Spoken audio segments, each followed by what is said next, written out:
Janou Radia, qui est agente de défense collective des droits chez Execo. Elle porte le dossier parentalité. Puis, elle va nous parler de est-ce que les projets de recherche participatifs peuvent faire avancer les pratiques. Alors, ça fait un beau lien, je pense, avec ce dont on parle depuis tantôt. Donc, Janou, la parole est à toi. Bonjour, merci pour l'invitation, merci pour la présentation. Alors, je suis une femme, j'ai les cheveux bruns foncés mi-longs, puis aujourd'hui, je porte un chandail rayé rouge, bleu et noir. Donc, comme Coralie le disait, aujourd'hui, on m'a invité à vous parler de la façon dont les projets de recherche peuvent faire avancer les pratiques pour les organismes communautaires. Fait que je vais juste commencer par vous présenter brièvement l'organisme où je travaille qui s'appelle Execo. On est un organisme de défense collective des droits pour les personnes qui ont une déficience motrice. Puis notre mission, c'est de représenter ces personnes-là en travaillant avec elles pour que les choses bougent. Donc, on travaille en comité avec les membres qui nous font part de leur réalité, des obstacles qu'ils vivent par rapport au handicap puis à leurs limitations. Puis oriente les actions à venir. Donc, on a plusieurs comités. On a santé et services sociaux, parentalité, transport, vie municipale et habitation. Puis, on travaille aussi en concertation avec d'autres organismes pour faire des projets communs, puis aussi avec des chercheurs, chercheuses, évidemment, pour créer des nouvelles connaissances, puis pour faire avancer, comme je disais, la société. Donc, juste avant de passer au point précis des projets, je vous mets juste un peu en contexte concernant le dossier parentalité. C'est assez récent qu'on porte ce dossier-là chez Execo. Ça fait depuis 2018, mais c'est depuis début 2022 seulement là, qu'on a une subvention pour pouvoir le porter à temps plein et à long terme. Donc, on est sensibilisé au sujet, mais maintenant, on peut vraiment faire des actions puis des représentations et des projets pour porter les voix des parents en situation de handicap. Donc, pour l'instant, dans le cadre de ce dossier-là, on a participé à une recherche qui est soutenir l'exercice du rôle parental et informer la politique à part entière. Ça visait à faire ressortir les obstacles, mais aussi les besoins des parents en situation de handicap dans les sphères de la vie quotidienne avec Evelina et l'OPHQ. En ce moment, on travaille aussi sur une recherche qui vise à identifier les facilitateurs et les barrières dans l'utilisation du transport adapté auprès des parents qui ont une déficience motrice. Puis on est avec une équipe d'ergothérapeutes, de chercheuses, d'organismes communautaires. Puis ce projet-là va durer au moins 2 ans aussi. On est aussi investi dans un projet qui concerne la santé sexuelle et reproductive des personnes issues de la communauté LGBTQ+, et des parents qui sont en situation de handicap. Des personnes en situation de handicap de manière plus large, là, parce que l'accès à la santé reproductive et sexuelle, ce n'est pas nécessairement qu'auprès des parents. Donc, pour l'instant, ce projet-là, il n'est pas débuté officiellement, mais l'équipe est en place, on est motivé, puis on est en attente de plus de nouvelles administratives là, de financement pour poursuivre. On a aussi d'autres idées de projets de recherche, puis on est à l'affût là, pour collaborer.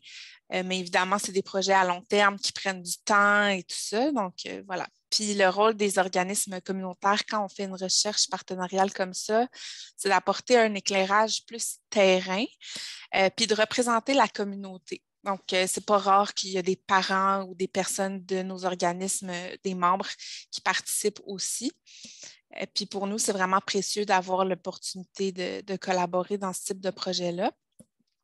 Pour ce qui est des avantages et des avancées, je vais en partager 3 principaux, mais c'est sûr qu'il y en a plus d'autres. Alors, justement, un des avantages, c'est de faire partie d'une équipe multidisciplinaire avec des points de vue différents pour essayer d'aller chercher plusieurs angles, plusieurs points de vue, de faire du travail de proximité autant que possible avec la communauté, puis de créer des liens avec le milieu de la recherche. Tout le monde tire bénéfice de la recherche. Puis, c'est ça, dans le fond, tout le monde tire bénéfice pour le bien de sa propre mission. Donc, les chercheuses bénéficient de la collaboration, puis les organismes aussi bénéficient de s'associer. Mais au-delà de nos intérêts personnels, il y a aussi l'importance d'être avec une équipe qui respecte vraiment notre expertise, puis qui nous voit comme des collaborateurs, collaboratrices pour qu'on puisse avancer réellement. Pour ce qui touche nos pratiques, évidemment, faire des recherches, ça influence nos actions, mais je pense que c'est aussi interrelié parce que nos collaborations sont aussi influencées par nos actions. Puis, il y a quand même, c'est une interdépendance là, qui nous permet d'avancer. Par exemple, en sachant qu'on a des données qualitatives, bien, on s'est fait inviter à présenter à des intervenantes qui travaillent dans des organismes familles, les réalités qui sont vécues par des parents en situation de handicap. Puis, ça nous permet de tisser des liens avec d'autres organismes communautaires.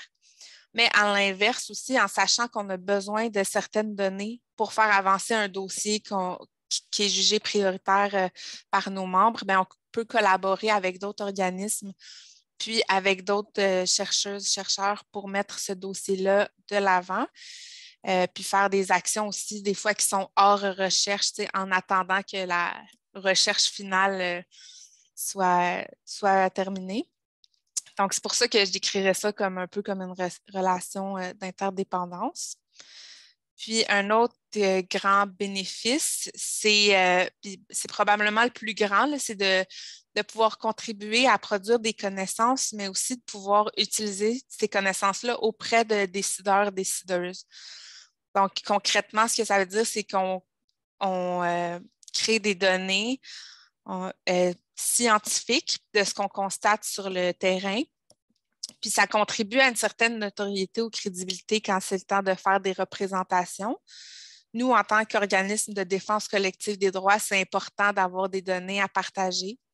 Parce que, par exemple, là, c'était les élections récemment, on a rencontré des personnes qui travaillent pour les partis, des députés.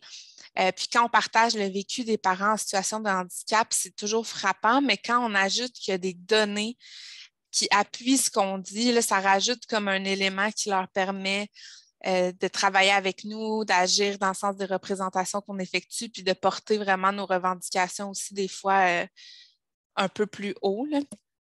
Donc, voilà, pour répondre à la question du début, oui, les projets de recherche en partenariat, ça fait avancer les pratiques. Ça fait avancer la société aussi parce qu'on produit des données, des connaissances. Puis, c'est encore plus vrai dans le domaine de la parentalité en situation de handicap qui est tellement peu abordé, justement, comme on le disait, là, de plus en plus, heureusement. Mais voilà, je suis allée à l'essentiel.